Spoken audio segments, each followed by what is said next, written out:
प्रधानमंत्री नरेंद्र मोदी आज गोवा दौरे पर हैं। वहां पर पीएम मोदी ने ओएनजीसी सर्वाइकल सेंटर और भारत ऊर्जा सप्ताह का उद्घाटन किया। पीएम मोदी ने भारत ऊर्जा सप्ताह 2024 को संबोधित करते हुए कहा कि इस वित्त वर्ष के पहले 6 महीने में भारत की जीडीपी दर 7.5% से अधिक हो गई है। भारत आज विश्व की सबसे तेजी से बढ़ती अर्थव्यवस्था है। हाल ही में IMF ने भी ये भविष्यवाणी की है कि हम ऐसे ही तेजी से आगे बढ़ेंगे। आज पूरी दुनिया के विशेषज्ञ मान रहे हैं कि भारत जल्द ही विश्व की तीसरी सबसे बड़ी अर्थव्यवस्था बनेगा।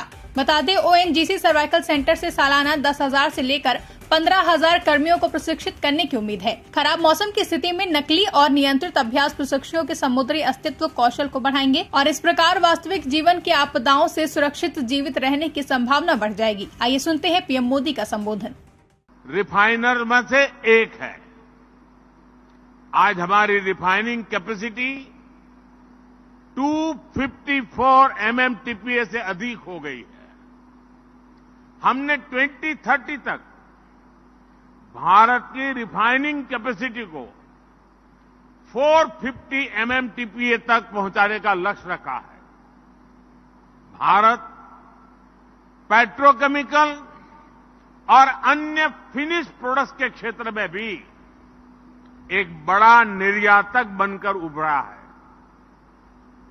मैं आपको ऐसे कई और उदाहरण दे सकता हूं, लेकिन इन सारी बातों का मूल ये है कि भारत इस समय एनर्जी पर इतना निवेश कर रहा है जितना पहले कभी नहीं हुआ, और इसलिए आज दुनिया में ऑयल, गैस और एनर्जी सेक्टर से जुड़ा करीब करीब हर लीडर भारत में निवेश करना चाहता है। कितने ही लीडर्स इस समय मेरे सामने बैठे हुए हैं।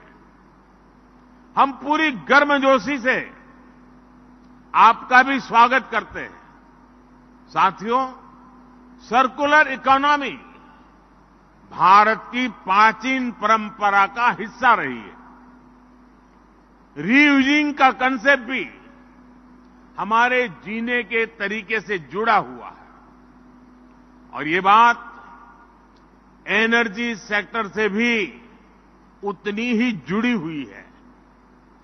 पिछले वर्ष G20 समिट में हमने जिस ग्लोबल बायोफ्यूल्स अलायंस को शुरू किया था,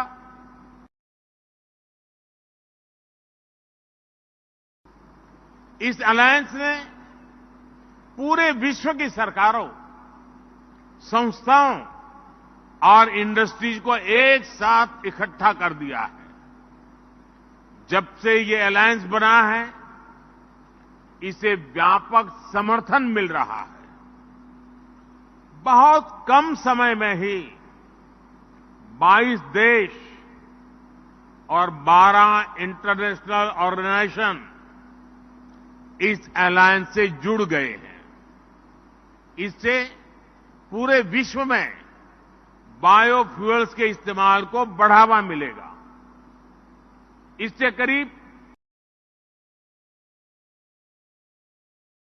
आर्थिक संभावनाओं को बनाने में भी मदद मिलेगी।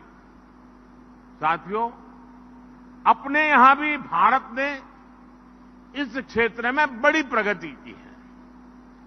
पिछले कुछ वर्षों में भारत में बायोफ्यूल्स का पहले हमारे यहां पेट्रोल में इथेनॉल की ब्लेंडिंग 1.5% के आसपास थी। 2023 में ये 12% से अधिक हो गई है।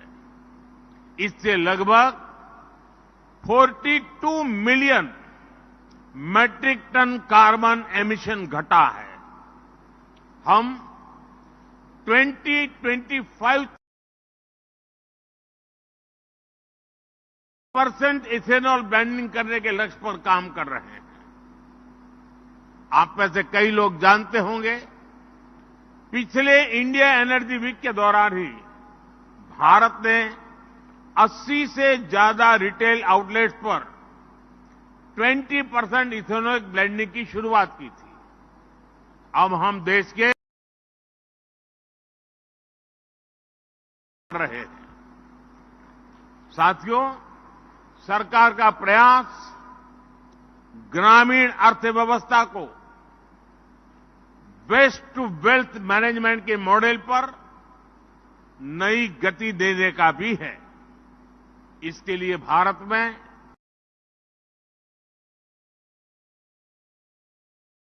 में काम किया जा रहा है। साथियों, विश्व की 17% जनसंख्या वाला देश होने के बाद भी विश्व में भारत का कार्बन एमिशन शेयर सिर्फ 4% है। इसके बाद और बेहतर करने के लिए पर्यावरण के प्रति संवेदनशील एनर्जी सोर्सेज के विकास पर बल दे रहे हैं। 2070 तक हम नेट जीरो एमिशन का लक्ष्य हासिल करना चाहते हैं।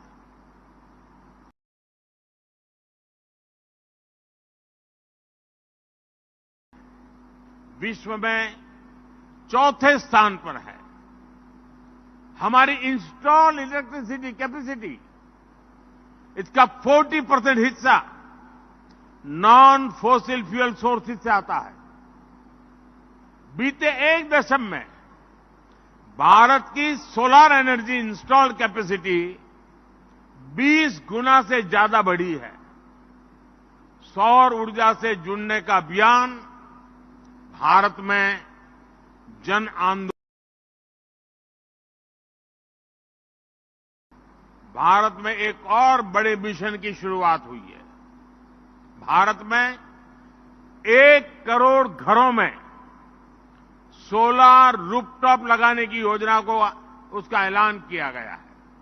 इससे हमारे 1 करोड़ परिवार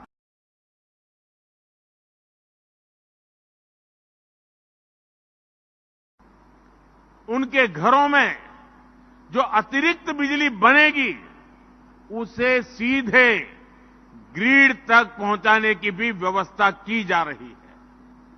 आप कल्पना कर सकते हैं, भारत जैसे देश में इस योजना का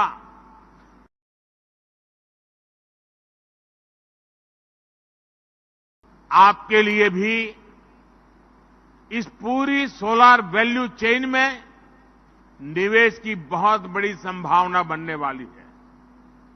साथियों, आज भारत ग्रीन हाइड्रोजन के क्षेत्र में भी तेजी से